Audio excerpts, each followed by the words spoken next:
generally suggest is a checklist before you start interpreting a visual field is to make sure you're reading the correct chart. If you're in a busy institute, you probably have charts or some other patient institute inserted in the patient's chart. So make sure you're reading the correct patient's chart. Make sure that the field test has been done reliably. Make sure the pupil size of the patient is at least about 3.5 before you even do the test. And make sure the pupil size remains about the same when the test is being done. Also make sure that the refractive error of the patient is kept into consideration when the visual field is being done. The type of perimeter can decide whether you're doing near correction or not. And of course make sure that you're not interpreting and treating based on the first visual field the patient has ever done in his life. So there is a learning curve. Make sure you have at least 1 or 2 fields before you come to a baseline, and then have a baseline, and then you start looking at progression and so on. And once you have an abnormal test, decide whether it's statistically abnormal, and then of course once it is in really an abnormal field, you have to correlate clinically and then decide is it glaucoma or not. All abnormal fields are not glaucoma, so make sure it correlates clinically with what we know as glaucoma.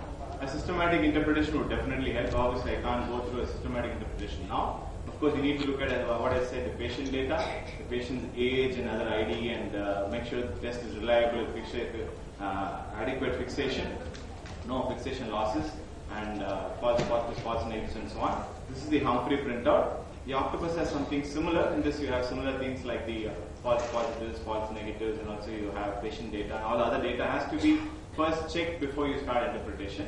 The most important part of the visual field will actually be the pattern deviation or corrected probability in the octopus. This is similar in the Humphrey as well, the pattern deviation. And also in this, you look at the corrected probability. And of course, you can look at the defect curve and tell you whether this is abnormal or not. In the direct projection machines such as the octopus, you don't need near correction. But in the Humphrey machine, you need near correction for doing the perimetry. And for high myopes and for FX and so on, generally prefer to use a contact lens for doing the visual field itself. And of course, make sure your technician has placed the trial lens properly, placed the patient properly with the chin and the forehead touching the machine correctly. And also make sure the trial lens is centered properly so you avoid all the artifacts related to the testing. And of course, as I already mentioned, the pupil size is extremely important. Don't do it on patients who are using pilocarpine and with the 1 millimeter pupil and so on. You will not going to get good feed, so make sure it is dilated before you do. And if you are dilating, some of the many instruments can give you an automated pupil measurement. So make sure the test is done at the same pupil size every time. And of course, you also need to know that whenever any of us does the field test for the first time, you don't do it so well, and you'll probably have fixation losses like this. This patient did the test first and then subsequently realized that it didn't do it so well. The test was repeated, and you find a few days later you're getting a much more better looking or near normal field in the same patient. And similarly, inattention is a very important thing for most patients. False positives, false negatives, and fixation loss. The patient should be instructed properly and as to what is expected of him in perimetry, and the instruction has to be told to by the technician in a gentle, slow manner. You can even do a demo test for the patient and then subsequently subject the test to one eye, give a little rest and do the other eye a little later. There's no need to rush a patient through perimetry, because what you will get out of 15 minutes may be something completely of no value at all to the patient and to yourself.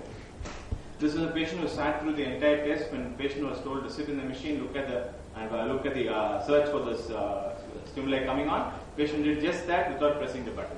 You will find that the entire thing was fully false negatives of 99%. Patient was not told to press the button. This patient has advanced glaucoma and has a lot of fixation false negatives. In advanced glaucoma, you must understand that false negatives are pretty common. So only false negatives alone don't make the test unreliable. So in a patient with advanced glaucoma, and you have pressures of 40, you have 0.8 cupping, then you know that this field is definitely abnormal. You cannot dub this patient as being unreliable. And similarly, you have a patient like this who is about 91 years of age. I think it's probably not fair to subject very elderly patients and very young patients to perimetry and expect to get meaningful results. So is the field abnormal? Once you've done a field test, by statistical criteria, you want to decide, is the field test abnormal? You should, in the Humphrey printout, you have a cluster of 3 or more non-edge points on pattern deviation, and at least 1 point in the less than 1% significant level in the pattern deviation plot here. This field is very obviously abnormal. And you have a PSD or a CPSD of what occurs in less than 5% of normals. And of course, the glaucoma hemifield test should be outside normal. This criteria is what we standard, is what we follow worldwide, as called as the Anderson's criteria for abnormality. And of course, there's a new index called the Visual Field Index, which is now just below the GHT here. This is a new summary of the visual field status as giving a single percentage of the normal age adjusted visual field. Actually, it's a single score, like how much you score in a particular subject, like in maths, you score 80% or 90%. The higher the score, the better it is. 100% is obviously normal, but it's an oversimplification of the visual field giving a single score, and this part is center weighted to correlate with ganglion cell density and visual function. It's a very nice way of telling the patient your visual field is about 98% normal or 95% normal and so on. And the more important thing for us as glaucoma people is that it's optimized for progression analysis nowadays. So we can use this particular aspect of the software to look for progression and so on. And it is less affected by cataract and media changes. So visual field index is also an important aspect of the evaluation. If you people who use the octopus, the MD more than 2 decibels and LV more than 6 decibels is abnormal. And similarly, at least 7 points with sensitivity less than 5 and 3 of them being contiguous is again abnormal in the octopus visual fields. The defect curve is a very elegant way of looking at the visual field, and this is normal when the patient's test result lies within this confidence interval. This is generalized depression. This is localized scotoma. This is generalized depression with a localized scotoma. It's a very easy way of looking at the overall changes occurring in the visual field and using the octopus machine. And most of us would do the 30-2 or 24-2 as the first test. What is the difference? If you're going to have edge points, you can probably ignore them in the 30-2. But if you're going to do a 24-2 and you say edge points are not important, you look at this particular patient, we had a high suspicion that the patient had glaucoma. We did a 24-2 and looked at the GH2 as borderline. There's some edge points being abnormal. We had a doubt and we went ahead and did the 30-2 as well. You find that 30-2 is clearly showing an abnormal field. To make sure that in a suspected glaucoma, you should probably look at the fields, preferably 30-degree field. And sometimes, of course, we can also do the 24-degree field. And similarly, if you're doing fields for advanced glaucomas, 30-2 would show you field loss close to fixation. You will find that this data is not enough for us to manage this patient. So what you would like to do is you would like to do a central 10-2, and why is that? Because you're looking at 68 points, the 2 degrees testing points between what is being tested, and you're looking at a very close look at the central 10 degrees for the visual field. That's when I think you should need to understand that in advanced glaucomas you have to do a 10-2, even go ahead and do what is called a 5-degree field for the macular field and so on. Not every glaucoma patient would need this, but advanced glaucomas threatening the central 5 degrees, central 10 degrees, you need to do these kind of fields. Of course, sometimes you will find very advanced glaucomas, you will get a black field like this, no meaningful data at all. That's because you're using a size 3 stimulus. Actually, you can change parameters and use a size 5 stimulus sometimes. You will find that some useful data you will get out of the visual field if you change the stimulus size. This may not be useful for monitoring progression, but you have some idea what the visual field is like. And similarly, sometimes I find the 24-2 and 30-2 is completely normal. That is because we are testing the testing grid 6 degrees apart in perimetry, in automatic perimetry using the Humphrey. And if you strongly suspect there's something going on in the visual field, you don't have a swap on your machine, you can actually do a 10-2 and you will find the field effect showing up on the 10-2 which is not showing up on the 24-2. And finally, is it glaucoma or not? You should follow the arcuate pattern, should be asymmetrical across the horizontal, should be 5 to 25 degrees from fixation, not attributed to other pathology, and clustered, and should correlate the appearance of the optic disc. And here are typical field defects of an RNF field defect and a corresponding field defect. Similarly, you have RNF field defects and corresponding field defect. This is very advanced glaucoma, a straightforward diagnosis. This again, I think Dr. Pradeep was telling you about correlating clinically. This is a patient who has had a photocoagulation and this field defect is not entirely due to glaucoma. This is non-glaucomatous disc and corresponding field defect, again AIOC. Then of course if you have a field defect like this, very classic hemianoptic pattern, you're obviously not thinking of glaucoma. But if you have bilateral symmetrical field loss and you individually look at fields like this and you may suspect it is glaucoma, you put the fields side by side, and if you correlate and you look at the patient's symptoms, you should maybe not miss out a neurological problem if you have bilateral symmetrical field loss not looking exactly like hemianopia. These are things which you should not miss. And lastly, you must also remember that field defects occur much later in the disease. You can actually have disc hemorrhage, you can have an RNF field defect, and finally only then you may have subsequently in the end stages or after 40% or more of ganglion cells are large. That's when you start seeing field defects. So obviously structural changes are going to occur earlier than functional changes. So don't exclude a patient as having glaucoma based only on perimetry. So what you should again remember is that structural tests like disc and non-fibril analysis will pick up early glaucoma. Functional tests like blue on yellow perimetry and flicker may do that also. But if you're going to have a test for screening, diagnosis and follow-up of patients, use white on white perimetry, the full threshold, theta fast, and of course in the top, and the dynamic for the octopus users. Structural tests are very little used if you're having end-stage glaucoma. Perimetric tests are useful of course, but you should use low vision strategies and consider kinetic perimetry when you have advanced glaucomas. Thank you very much. Now, just to set the ball rolling, I haven't fortunately received any questions from the floor, so I assume there are no questions. And I will take the opportunity to ask my panelists. Let me start with you, Dr. Paul, and ask, in Calcutta, what would you follow as a bare minimum workup for your glaucoma patients? Basically, for any glaucoma patient, you need to take a good history, because family history is important. A drug history is important. Following that, if you go for the tests, I would definitely recommend a Goldman applanation tonometry reading, followed by a CCT, a gonioscopy, a disc examination, and a field. Yes. So with that background, let's just come back to the context of today's instruction course and ask Dr. Khamar, how would you identify shallow chambers in your busy clinic? First, you can do the torchlight test, then Von Herrick test if you are seeing patient on the slit lamp, and I will depend more on a gonioscope because the other two tests have a low specificity and sensitivity. So it would boil down that if for some reason you doubt a shallow anterior chamber, either a torchlight or your Von Herrick's, you would do a gonioscopy. Yes. Something to add? Any patient you are suspecting glaucoma, I would put the gonioscope. Oh, okay. So I think the one thing is... Every patient has to be seen with the gonioscope. Every patient needs to be gonioscope. It is must. What? Yes, please take the mic. I think the point here is not ophthalmologists. Most of us would actually pick up a shallow chamber or do a gonioscopy and so on. What I find is that most of our patients are seen to the optometrist before we see the patient. So actually we have started teaching our optometrists to evaluate the patient on slit lamp before the dilate and use the Van Herrick test for evaluation of the anterior chamber depth. Once they pick up a Van Herrick or a shallow chamber, they don't dilate the patient and straight away sent to a nearest consultant available for a gonio before the dilate. So that actually picks up a lot of suspects, closures and so on. So once they dilate, you don't even think of doing gonioscopy, maybe the patient is called back another time and so on. So, yes, please. Yeah, just to add to that, like what Dr. Pradeep was telling, every patient has got to go.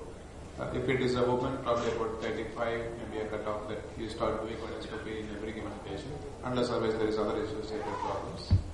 No, this is actually as glaucoma specialist, but when we are sitting as general... Even otherwise, that's what I'm saying, even otherwise. Even if the patient is coming normally like a headache or whatever problems, the eye is not congested or not having any other problems, I would rather definitely put a gonioscopy to see how many of them are having angle closure or open angles. And the issue is, once you start doing a gonioscopy in your normal, whoever is coming for a follow-up, you will pick up a lot more of angle closures. Not only that, if the chamber is normal, it does not mean it is open angles. Yes. So that is the very critical area that one has to know, that not all normal chambers are open angles. So let me rephrase this in a slightly different way and say that when a patient comes as a part of the routine eye examination, you would perhaps not gonioscope unless and until you had a shallow chamber, either on a Von Herrick's or a torchlight test. Or a patient has a risk factor that I have inherited, family history of glaucoma, other Yeah, so that's the other side. So that's a patient who is at risk for glaucoma. So any patient who is at risk for glaucoma or has a glaucoma or has been on treatment for glaucoma at any point of time, you would gonioscope. Definitely yes. Irrespective of Von Herrick's. Irrespective of Von Herrick. So I think that's a very important point. Angle closure can happen in the presence of a deep anterior chamber also. So if you have a reason to doubt your glaucoma or you have a glaucoma suspect or a known glaucoma, make sure you gonioscope that. Even myopes can have angle closure. So I think be very careful about this. A deep anterior chamber does not rule out angle closure. And the confirmatory way of diagnosing angle closure is on gonioscope. Is that alright? Yes. It is the willingness of doing gonioscopy. Most of the time, people are... Okay, I think that's a very ambiguous question. How many people in the house, raise your hands? I haven't asked the question yet, sir. How many people in the house do gonioscopy as a routine for all their patients? I'm not talking glaucoma. I'm talking all patients in the general clinic. See? Now the second question is, how many would gonioscope whenever you have a doubt about the glaucoma or you have proven glaucoma? How many people in the house would gonioscope? So I think, sir, over the last 3-4 years that we've been doing these courses on angle closure, it's a very favorable response. more than 90% of people have actually raised their hands. So I think it's very encouraging. And the next question is, would you prefer a single mirror gonioscope or would you prefer the 3-mirror gonioscope? How many people use the 3-mirror gonioscope? No. Okay. So 1 mirror, 3 mirror and 4 mirror. How many people would prefer a 4 mirror? Okay. How many of those who raised hands for the 3 mirror would prefer a 4 mirror and actually said 3 mirror because I didn't give 4 mirror as a choice? The problem is, if you use the solution, many of them may not be willing to use the gonal lens. That is the one option they have, because when they use 4 mirror, or even now with the 2 mirror or even 3 mirror, you don't have to really use the solutions. So that is one of the difficult things. So that has really changed without flange. The gonal lenses, then it is really useful. Well, Dr. Satin, my next question is actually to you, because we all know that family history is an important risk factor, but risk does not translate to disease. Yes. Now, this is very surprising when you look at it in the context of cardiovascular disease, because what physicians do is they assess the risk of developing myocardial ischemia, and then they decide about treatment even before the disease has manifested. Now, in the context of glaucoma, we don't do that. Why? Because at the end of the day, glaucoma is also ischemic damage to the optic disc. So why not? See, there is a strong evidence to show that family history, you can develop a disease, or probably the family siblings or the offsprings can have the disease, but it does not say that it is going to progress. But that's what happens in heart disease also. It says you may develop, but you don't have that. See, you can have the disease. If your sibling has the disease, you can have the disease. Or your parent has the disease, you can have the disease. But when, and is it the genetic analysis can give you a strong evidence, it is still not enough. That's what I was trying to say in that article. No, it's not a primary vascular pathology. Because there are so much of phenotypic variation. It's extremely difficult for one to say that, okay, you have this and the other person is going to have the same time. Because the environmental factors, genetic factors, there's so much of variation. And it is not that every glaucoma patient has a particular gene which is responsible for taking over the next level of having disease. I basically feel, there is the Framingham study which has drawn the similarities between CHD, coronary heart disease, and glaucoma. And they have really equated, if you go through that study, they've really equated them absolutely on the same level. But the only reason I feel, which they have also highlighted, and I feel that's right, is that we do not treat glaucoma in that level, because the only treatable factor that we have in glaucoma is the intraocular pressure. But whereas in CHD, you have so many other factors which you can treat, like dyslipidemia, high BP, and all the rest of it. So I suppose in the next few years, when we have some neuroprotective agents, I'm sure we are going to start treating glaucoma as well. The other thing is, it's very interesting because the ambiguity still remains. The old study, when you do a multivariate analysis, race and family history were not risk factors for developing glaucomatous damage. So that's very interesting. So I think, in a nutshell, if you have a patient with a family history of glaucoma, you would run him through your entire gamut of examination for a glaucoma patient, and then stop at that and maybe follow him up at periodic intervals? Yeah. Is that it? See, the very important thing is, if the patient or you have a patient, you have the family member. If the family member has everything normal, you don't have to really treat. Only when you have an evidence, then you start treating them. Otherwise, you don't have to really treat. Same way I'm saying that oculohypertensives or the NPGs, there is no evidence to show that you have to go and treat them. If you just have only an isolated factor of having the strong family history. I think let's just move on. What Dr. Paul mentioned in her talk was she would not rely on non-contact tonometry to take that intraocular pressure reading as being significant. So for her, it's Goldman affinitation tonometry. Let me ask the panelists, is there a consensus on this? You would all depend on affinitation tonometry, Goldman affinitation tonometry? You want to say something? When we are saying about the non-contact tonometer, there are various companies having their own technologies. Okay.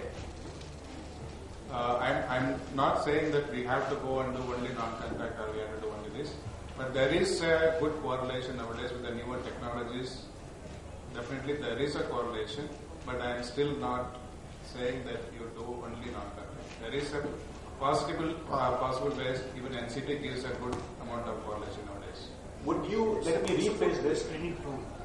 Would it is good as a screening tool. So now let me, would you base decision making on the non-contact tonometer or would you do it on the apnation tonometer? Apnation tonometer. So just a quick poll in the house. How many people use a non-contact tonometer as a routine for all their patients in the clinic that they see?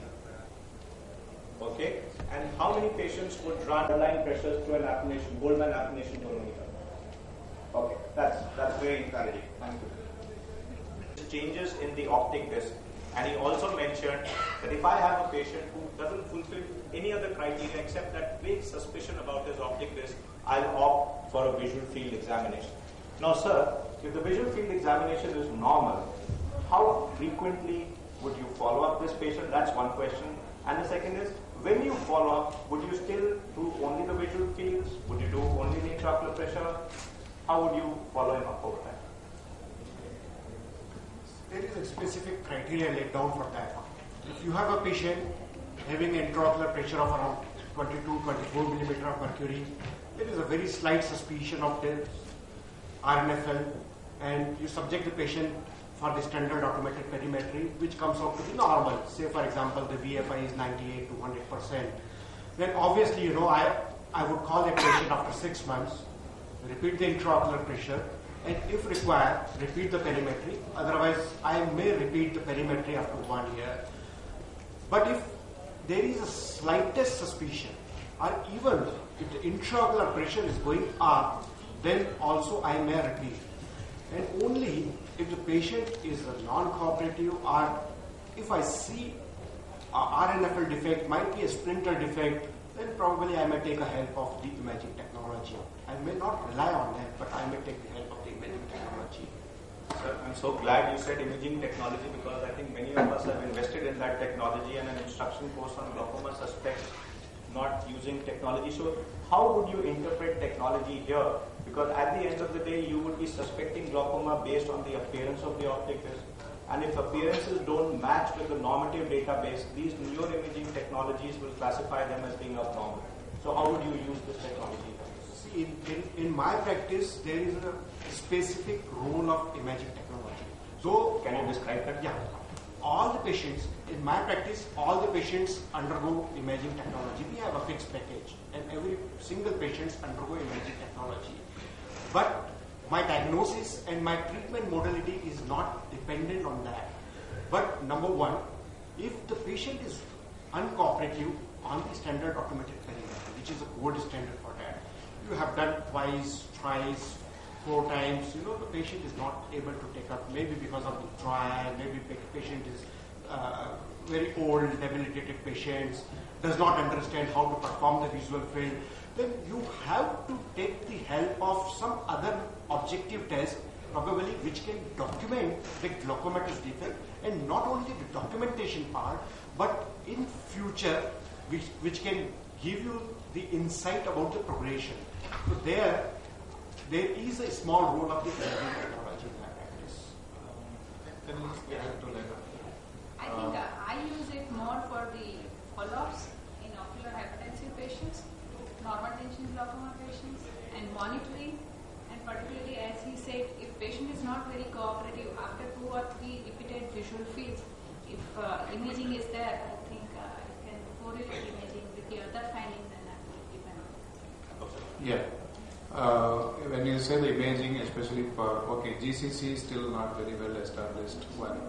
Second thing is about the optic disc, like what Dr. Pradeep was telling us, mostly about the optic disc topography. Still it is not very good. But each machine is such a huge variation in the topography part of it. But looking at the RNFL, I think we are, to a reasonable extent, we are through, especially the superior and the inferior. Inferior being the more strongest evidence now that once you have an inferior defect, then there is a likelihood of having the disease process. But of course, we cannot see only the chart and say, this patient is glaucoma, because there is other associated problems in the retina may also be picked up there.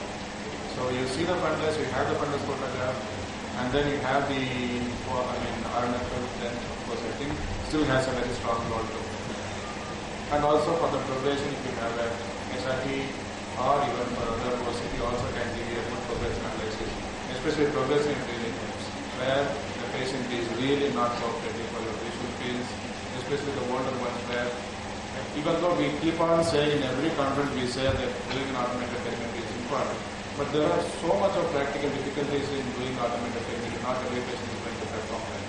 So there is a strong role in my opinion, there is a strong role for imaging in glaucoma.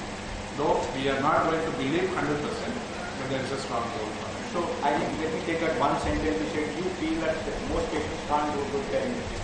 But then does that mean you won't do perimetry? No, it doesn't. You will do perimetry. I think it's very important for the house to remember that if gonioscopy is an important part of the clinical examination, if you are given a choice for a single diagnostic test, can I speak for all of you and say it would be the visual field examination and not the newer imaging modality? Are we together with this? Yes. Absolutely. Okay. Yes, sir, please. Why don't you take the mic, sir?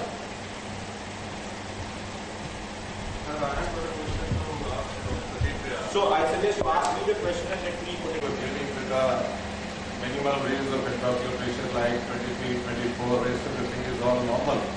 Is there the importance of diurnal deviation in that patient? Because it could be, I would say, he's coming in the morning and he said that I'll examine it after 6 months period of time. Is there any importance of diurnal deviation if everything is normal? Okay, so I think before we come to that question, let me emphasize another point. A pressure of 23, 24 and everything is normal. But sometimes remember, an open angle can show intermittent closure. So that is something we need to keep in mind, that a raised pressure, not high enough, in the presence of open angle, we may still need to look for subtle signs of closure. That's a thing to keep in mind. And I can tell you a very embarrassing situation. We were a part of an international study where we were focusing on patients with open angle glaucoma and ocular hypertension. And this wide open angle, adequate entry patient went into a closure, and that patient had to be withdrawn from the study. So that was an embarrassment for me, but that's a point to keep in mind. Let me come back and I just add a few more to that. Yeah. When you have 24, of course, Paul has mentioned so many things. I just wanted to add a few additional things. One is the sleep pattern disturbance, and also the overseas travelers, and it settles down for over a period of 1 week or so, especially that group. And another important area is the post-dilatation. In open angle glaucoma, it doesn't mean that they are not going to have increase in the IOP spikes. They can have lowering of IOP, they can have higher IOPs if you just dilate it, whatever you do, whether tropicamide or cyclopamide or homemade, whatever, still they can have a higher incidence of IOP spikes. So this is very common to see. So let me rephrase that question again. Where would you do a diurnal in such cases, right? Would that be alright? So where would you do a diurnal in a glaucoma setup where a patient is having a pressure of 23, 24, acuity is correlating, gonioscopy is open, adequate entry, no signs of closure, fields are normal looking optic disc. So let me ask Vijay, can we do the circadian rhythm? You know, the circadian rhythm is more important rather than the diurnal variation, because almost 1/3 of our time we spend in sleep. It's 8 hours. And Chandrima showed that the maximum IOP is in the night. So what is more important is that whether that particular intraocular pressure is causing any pathological changes in the patient or not. And that you can pick up by doing a good clinical examination. You know, very brief follow-up, 2 months, 3 months, 4 months follow-up is not capable of picking up the follow-up in a patient who otherwise does not have a glaucoma. You have to give a little longer time. And all of us have a circadian rhythm and there is a fluctuation. It is important to know the fluctuation. I am not denying the fact. But what I am emphasizing is that shorter follow-up is not good enough. There's a study by the Hamilton Sleep Center. So if you go onto the net and just search for that study by the Hamilton Sleep Center, you would see that they have found it almost, it's a statistically significant number of patients who had higher IOP at night than they had during the office hours. I think, sir, any more questions for now? Sir, can you please take the mic? I can ask a question. Sir, what about having Suppose you have done the Can we just have this and then come to one. If you are done with it, add to this and say, does one diurnal variation represent a true diurnal or left intraocular pressure? No. So would you do more than one diurnal? yes. How frequently would you do that? Depending on how busy you are, I think the patient should be in the No, because we have to see there are so many things. There's the physical tiredness, travel, the medication changes. It is not a single factor which is going to alter your IOP levels. There are so many risk factors associated with increasing the intravenous. So I don't have a real answer to say when you will repeat the IOP, but your abstract itself gives the real answer to that. Whether you want to put an additional tension or a pain on a patient. If you don't suspect the glaucoma, then there is no need. Everything is normal. There is a need to do the diagnosis. So how the patient. So if the pressure of artery is set on DVT or highest point, should we treat that patient or not? Okay, I think what we do is there will be no consensus on this. Let's ask each faculty member. We have a question. So just 1 minute. We have one question here. Just a minute. What would be your, if intraocular pressure was the sole factor you had to use for starting treatment, what will be your cutoff value when you say above this I will treat and below this I will not treat? I think that's like the equivocally say. No, the answer has to be this pressure I will treat and this pressure Beyond I will 30, I think equivocally we will treat. So beyond 30, easily. I also definitely yes. Okay, who is asking us a question? Yours is the last question before we catch the panelists right after the session is over. So please. I mean, all you panels, I mean, since those are practicing the periphery, if a glaucoma case comes, we can Goldman, I can do applanation, gonio we can do. But still for investing in perimetry is very difficult. It's a higher end machine. In spite of going for the higher end, machine, it's a lower end machine. It'll do the job. In spite of not having the perimetry. Give me a minute. Yes. You have a paper machine? Yes. Now, Because it will keep on adding it. Then there can be no compromise.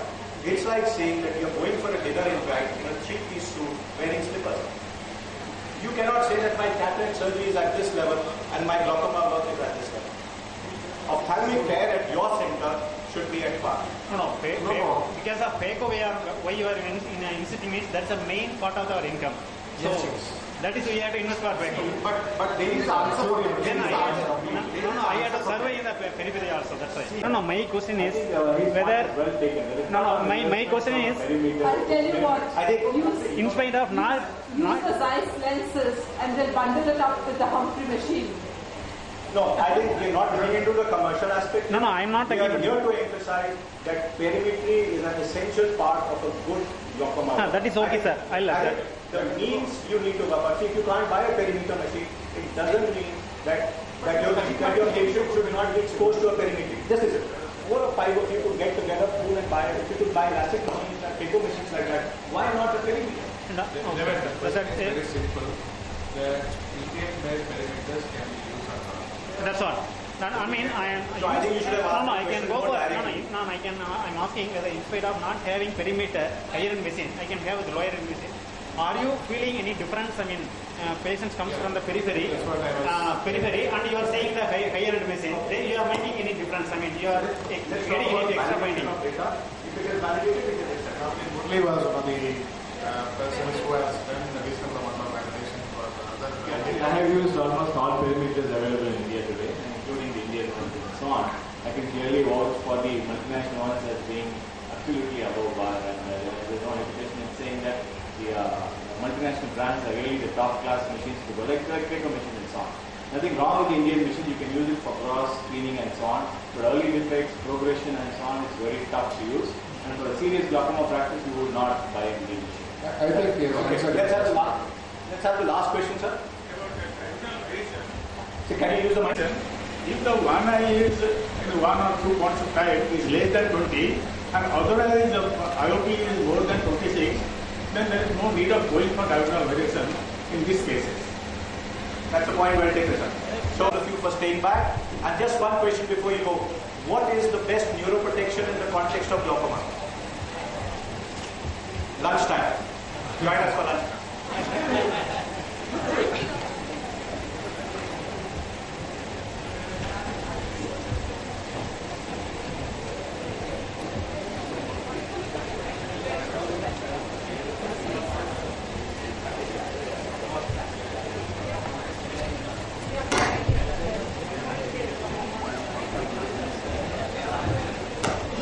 discussion we will have, you will go back home with some more information, something which you can use it, consider to use it for your patients.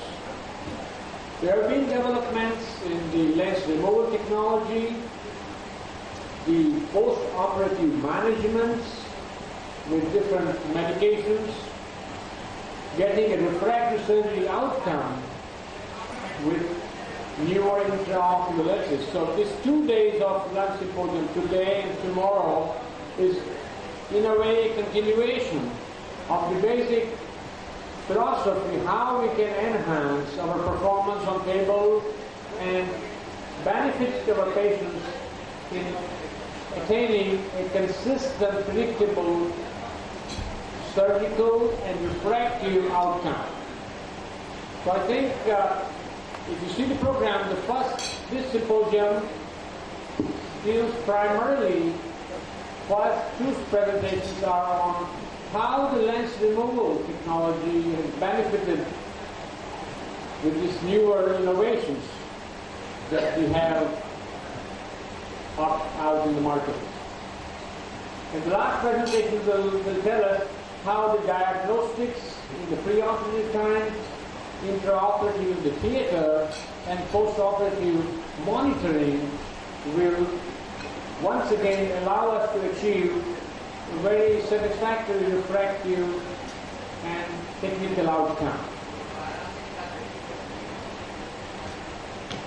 We have some teething difficulty here in the laptop, but will be very soon. Now, phaco machine, if we talk about it, has evolved through universal one, a little box, where the capability of vacuum was only 100 and then became 200, and the fluidics, the input and output to the eye was not very controlled, and therefore we were getting unstable chamber, we're getting corneal edema, inflammation, and so on. And every few years, Alcon has been able to give us improvements in the technology, allowing us to perform very predictably, but more importantly, with the control. The key word is the control with which we are able to perform our procedure. And it is this control that you will see in this presentation, how well the surgeons and how well, with the combination of the technology, we are able to achieve it all the time. So I think without any wasting time, the first presentation will give an overview and some detail of some of these wonderful innovations, which I find very useful now that I'm using it now for the last few months, and looking forward for Dr. V.C. Mehta, who is a prolific surgeon from Mumbai, and he will share his tips and how he thinks about this small but very important little tricks and innovation the technology has given it to us. Dr. V.C.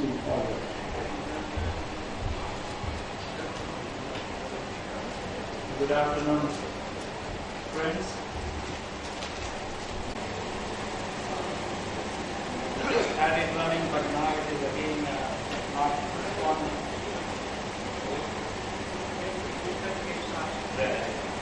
Okay, there we go. So every now and then a new phaco machine hits the market, and every now and then we all try to figure out what's new in this particular machine. Is it worth the new additions, or it is just a gimmick that these companies are playing with us? So the same thing happened with the Centurion vision system. There are lots of new features on this particular machine, and to understand these features, we need to understand few things that were lacking in the previous phaco machines.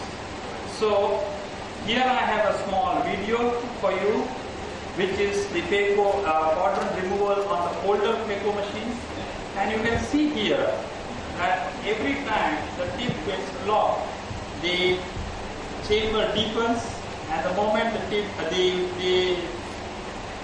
the quadrant gets evacuated, the chamber becomes shallow, what is called as an occlusion break surge, and this leads to the fluctuation of the IOP that the eye undergoes significantly during the whole procedure of phacoemulsification. Now this is not an unfamiliar situation for a lot of us, and we do overcome this situation by either raising the bottle height or by reducing the vacuum. However, if there is a technology to overcome this, then Centurion brings this technology to overcome the occlusion break surge. So there are lots of features on this particular machine, like the 19-inch graphical interface, the wireless foot switch. There are so many other things, but the things that I like about this machine and the things that actually impact your work within the patient's eye are the two things, and the one of them is the active fluidics, and the second one is the balanced energy. So what this machine has done is that it has created an active fluidics saying goodbye to the gravity assisted irrigation. Why was it so essential to do away with the gravity-assisted irrigation which we have been using for so many years in the phaco machine? The reason being that whenever you have an occlusion, the tip gets occluded, the fluid goes in, and the chamber gets inflated, the IOP goes up. And as soon as the occlusion is broken, the vacuum, along with that, the fluid goes in, and the IOP goes down. So the fluctuation of the IOP in a gravity-based situation is significantly large, as you can see here. So this, the gray one, is the gravity-based. So at the peak of the occlusion and at the occlusion break, you have such a large range of IOP fluctuation. When you compare it with an active fluidics, the range has gone down significantly. That's one aspect. The second aspect is that if you see the whole series of events that take place in the eye during the quadrant removal. Suppose you have targeted the IOP as 60 mm mercury in an active fluidics that is this level, and in a gravity fluidics you are at 105 centimeters of mercury. So this dark brown one is the fluctuation in the IOP that happens in an active fluidics. You can see when the occlusion occurs, there is a spike in the IOP, but very immediately it goes down to the base level where that is 60, and when there is a break, it again goes down but comes back to the normal level. So the amount of fluctuation that you get in the IOP in the eye in an active fluid is just this much. And the time also is very, very minimal. While if you consider the gravity-based system, you have a rise in an IOP which remains for a long time here, and there is a drop in the IOP when the occlusion breaks, and it takes a long time for it to come back. That means the eye suffers from a significant range of IOP fluctuation and a significant duration. Now possibly this could be one of the reasons why some of the eyes, they suffer subtle kind of inflammation post-operatively. And if we can control this fluctuation and the variation in the IOP with the active fluidics, it would do a very good thing for the eye in terms of inflammation. Now, how Centurion has created this active fluidics? Now, if you look at it, first thing first is that they have done away with the gravity-based infusion. So what they have here is a socket at the back of the machine wherein the BSS bag is put. You can see here the BSS bag is being changed. So you apply a new BSS bag and then it goes into the cavity here. Now within the cavity inside you have pressure plates. These are the pressure plates. These pressure plates would compress the BSS bag, and whenever required, the pressure would be more. Whenever required, the pressure will be less. And this is connected in turn to the other parameters. So it gets a feedback from the machine when to do all this. So this is a pressure plate or a pressurized irrigation which has been used in vitrectomy machines for a long, long time. for the first time that any phaco machine has a pressurized irrigation for us. And what, in terms of a surgeon, what the surgeon has to do is that the surgeon has to now select the IOP at which he or she wants to operate. So you select an IOP, you select your vacuum. The machine will make sure that this IOP is maintained at any stage of the procedure. Be it an occlusion or be it a post-occlusion surge, there are compensatory mechanisms to bring the IOP of the eye to this level, despite or in spite of whatever vacuum you are using, be it 600, be it 300. Now, we do not understand the IOP because we are more tuned to the bottom height. So for us to understand how the IOP relates to the bottom height, here is a table. This is the range across which you can set the IOP on the machine, minimum being 26 and maximum being 110. The 26 relates to 35 centimeters of bottom height. I have never operated a phaco at 35 centimeters of bottom height. So we normally operate somewhere around here, 75 to 100, and this relates to around 55 to 75 millimeters of mercury. Now, apart from this pressurized irrigation, we also have a high performance pump. So there are about 7 rollers which rotate very fast, and apart from that, you have now sensors, pressure sensors here, which will detect the amount of drop in the irrigation or drop in the aspiration. And these are the pressure sensors which are optical. That means they are more sensitive to the physical ones that we had. And the pump is also a dual segment pump, and therefore it was much faster than the previous machine. So all this leads to a very fast response as well as a good kind of a monitor of both the aspiration tubing and the irrigation tubing, and it can respond in milliseconds time. So every now and then, both these sensors send a signal every about 2 or 3 milliseconds as to what are the pressures, and the pressure plate would keep on compressing accordingly to maintain the IOP at a constant level, no matter at what stage of phacoemulsification you are. Now, to do this accurately, the machine also should know what is the level of the patient's eye, because from the level of the patient's eye, the machine is going to calculate what is going to be the pressure in the eye. So you have to set again the patient's eye level. So once you drape the patient and you're sitting on the microscope properly focused, then my assistant throws a light on the patient's eye, like a laser light, towards the machine, and that level, the machine eye level light is brought to. Then all the calculations that happens in the machine are valid or they are accurate. So active fluidics gives you an excellent chamber stability, and it gives you a consistent range of desirable intraoperative range. The bend that was there in the bent Kelman tip has been reduced, and it is limited to the tip only.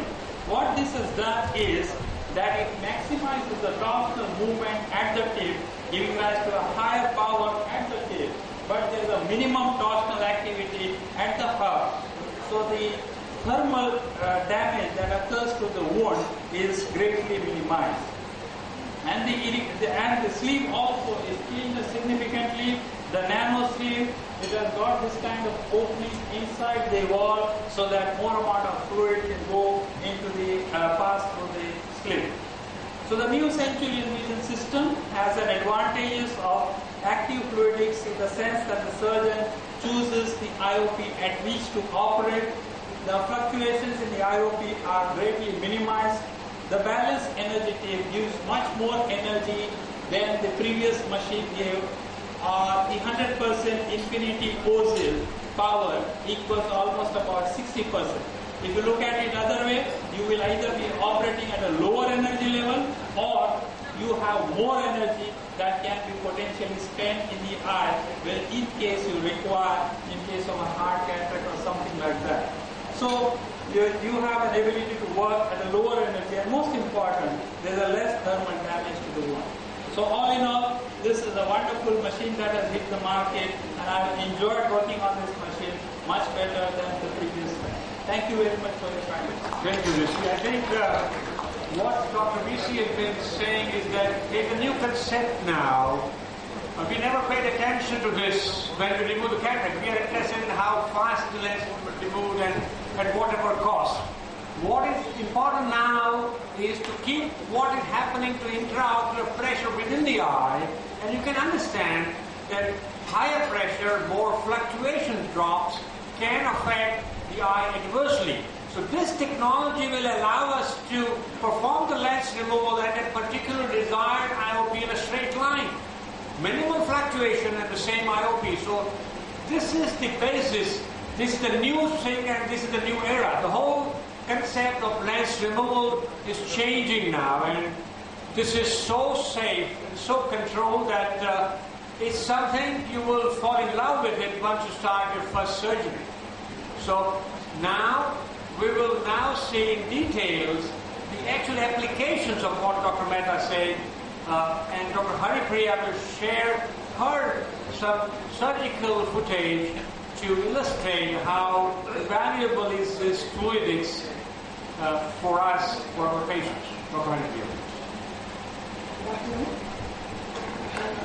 So with newer phaco machines, we're looking at upgrading the phaco machine.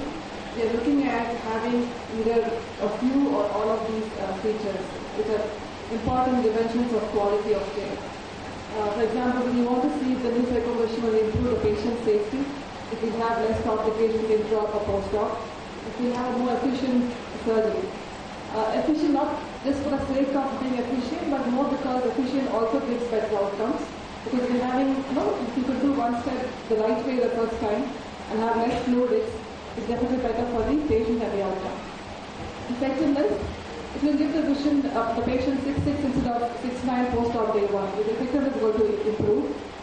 Patient-centered care. If you could customize the procedure based on the patient's condition or the implant or what he actually wants, probably will be a step ahead. And obviously the surgeon's comfort as well. The surgeon's comfort obviously will be if the patient has a good response. You don't have to wait too long for the patient to react. Probably will improve the surgeon's comfort. So if you look at the car industry, we do have an advantage. We have new cars available which gives us better features. We have a similar platform now with the phaco machine as well. Needless to say, these two are priced quite similar. If you're looking, I think, to me the biggest advantage, though we have some modifications in the ultrasound delivery, the biggest step forward is in the fluidics system. And the fluidics, the term, we have heard it very well with Dr. B.C. Mehta. He showed a beautiful video. So just to reinforce that, the active fluidics is basically when the bag gets compressed inside the machine rather than having the fluid flow with gravity, so that you can match the inflow and outflow and have a maintained intraocular pressure in the eye. So you don't have an issue with surge or too much of turbulence in it. That probably is the biggest advantage which I see in this technology. Another aspect which helps us get this kind of chamber stability is also the tubing. So we have, as you can see the last image, the tubing is a little smaller. So because of the smaller tube bore, you are able to have higher parameters. With a smaller bore and more less compliant tubing, we also have an issue with actually handling the tubing. But we find that this tubing actually is quite flexible. This does not compromise the flexibility or the usage of the phaco handling. Another aspect is also the pressure sensors which are here. Also gives better response time, so you find that it reacts much better than the previous generation machines. So we've heard about the intricate balance tip, but I think this tip actually will be a stick to stay. So they have a different kind of tips which come and go, but this I think will stay. Also I find extremely efficient in many hard cataracts, because with this higher cutting at the edge of distal part of the tip, you find that it's really efficient. in cutting the more advanced cataracts. And it's also suitable for someone who is not very comfortable with the Kelman tip. So Kelman with the small angulation at the distal part can be a difficult tip to modify too, but if someone is used to a straight tip, this will be more easy for that surgeon to use. So I'll just show you a couple of scenarios where I find this technology to be useful. So one is, you can find this to be a hard cataract, grade 4, and I'm using a balance tip here, and more tip is exposed here, which I would typically do for any hard cataract. What I would like you to see is the cutting efficiency. So the cutting, as you can see, you can actually get a good hold with this better cutting with this tip. And also that the holdability is better. So if you see the vacuum is about 600. So you can go to these vacuum levels, but the IOP is under control. So IOP is 55, and from the last slide of the recent I realized that 55 is equal to about 75 bottle height, which is probably a good pressure to have, comfortable in the eye. So these hard lenses, you can see how little that is. And it's very important that we have a good holdability in these cataracts. And the energy used, though I'm sorry.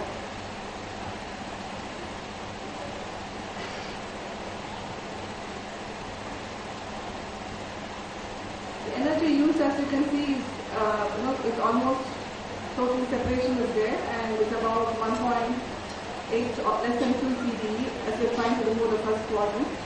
Now, this is, I find, a big important feature. Now, my CD has definitely come down with this machine.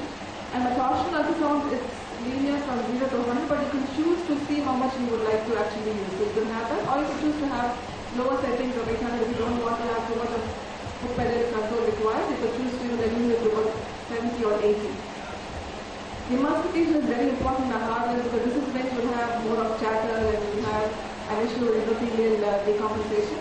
But again, you can see the hollowability is also very good because your vacuum is fine and vacuum is high. And you have a stable chamber, so you don't have to actually reduce your settings for these cataracts. You could work with very high settings with a very stable chamber. And again, like I mentioned, look at the energy used, it's about 12. So that is one thing I'm finding, like I said earlier. The energy even with these very hard lenses is probably about 12, 15, 16. Compared to what I would have at 30 or 40 with infinity. So the energy I use for these very hard lenses has definitely come down. And obviously, you're having an IOP console, so your chance of both endothelial damage and your age IOP post-op is something you will see an improvement in those features. So active fluidics does give us IOP control. It's also suitable for both the high parameter situations and low parameter situations. High parameter is hard as we just saw, but it could work at high vacuum and aspiration and have moderate IOP levels, so then you still have good holding power. And in low parameter scenarios like lens subluxations or posterior polar cataracts, or when you have a posterior cataract pair, you can work with a low IOP with moderate or low vacuum and flow. This is a patient, as you can see, has some ectodermal UVA, it's a small pupil, it's a hard cataract. So here it's a dialysis scenario. I need to have an efficient nucleus removal technology here. So I have my parameters set to about 600 vacuum. All the same, I don't want the iris to come towards the phaco tip. So I need to have something which is efficient. So the cutting, you see, it chops it well. But the tip, the piece doesn't fly off. It tends to stay there within that pupil. And the holding power helps us to deal with chopped pieces into the pupillary plane so we can emulsify it. So this is good. When you're working with high parameters, you have to ensure that everything seems to come towards the iris, everything seems to be flowing. But the control factor, I think, is good here because your chamber is well maintained, your pressure is also maintained.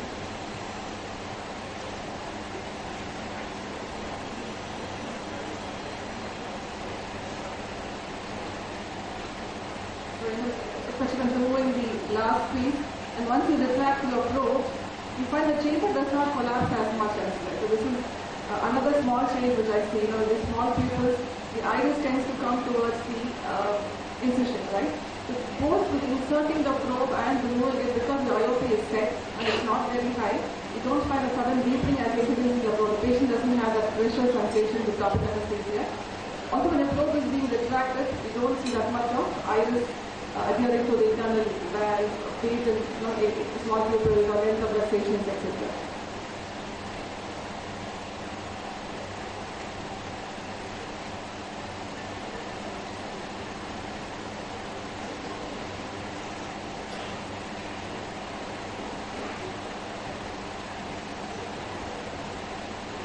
This is a patient with lens subluxation, so you have a subluxation, it's attached right here.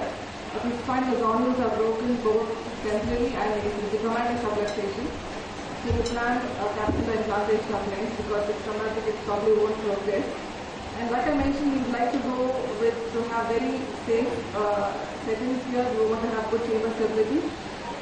Because an issue here is since the periphery is free, you can have a twist collapse. So any kind of surge or chamber stability, you will have the twist collapse further. So the whole goal here will be to have perfectly safe procedure. So the bag is stabilized with the retractors and a good dissection is done. The AIOC, as you can see, is set to 40 here and the vacuum is about 320 aspiration flow rate. Again, it's important that we do a slow motion phaco here, but again, you don't want to stay in the eye for too long because too much of fluid in the eye also, will go in the back and will cause some positive pressure in the vitreous. So you need to have something where you have just the right parameters. So 300 you can very comfortably emulsify this kind of a cataract. So your technique per se is not compromised. You're still efficient with the whole emulsification and removal strategy, whereas you also have a very safe platform. The fluctuation is not there. So typically they go with very slow, very low settings, reduce your bottom line, reduce vacuum. You might have a little chamber collapse, so that is not seen much in this scenario. So, and like I mentioned earlier, as you remove the probe, you don't see a slight lifting of the back, but you don't see it totally flattening like what you can see with other technology. The IOL, the IOL is placed here because it's severe subluxation. In case the lens decenters based on the severe trauma, you can always go back and fix it to the sclera or the iris if you have a 3-piece lens. So the IOL is placed.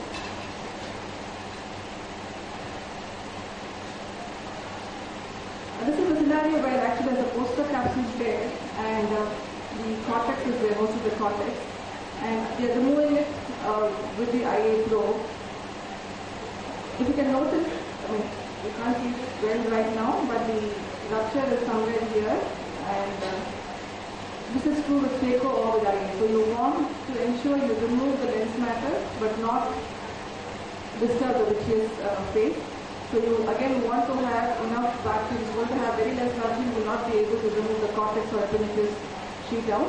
At the same time, you don't want to have any vitreous prolapse or enlargement of the lens. So you want to work at a safe setting. And this is the lens now behind. And so the whole goal here is to try to not enlarge the lens. You want to have that maintained. So you remove all the cortex is being removed, and as I said, we would work with comfortable settings here, and the pressure is maintained. That actually is a big advantage. So it's just not the phaco per se, but the overall fluidity of the entire procedure, including IA, including a complication situation. In different scenarios, we do find the machine does have a few benefits over some other older generation machines.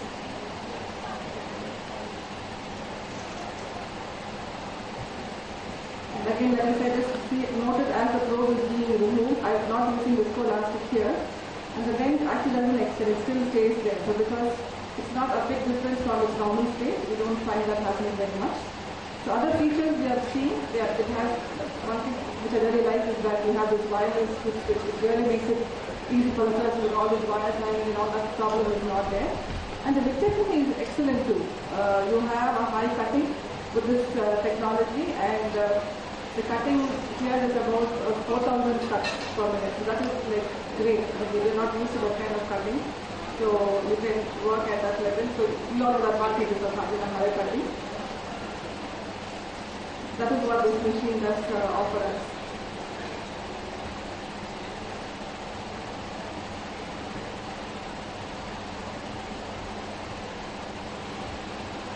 So in terms of the learning curve with this machine, we've done probably a little over 1,000 cases and they're still learning. They're still trying to understand how to actually optimize the settings. But I think we are far ahead from where we started, and there is a lot of potential for this machine. So we actually have to explore all of the benefits to get the whole benefit out of it. If you look at the Infinity, I think it was a paradigm shift in which we were working. The torsion ultrasound was very different from transitioning from the longitudinal to the torsion ultrasound. The Sentinel to me is probably a machine of the future, and it also helps us integrate circumambulation with various other parts, the laser assisted or the Varion system with image guided. So it will be part of a much larger solution for cataract surgery. Thank you very much. Thank you, Anupriya. Thank you. I think the gravity-dependent machines, all the other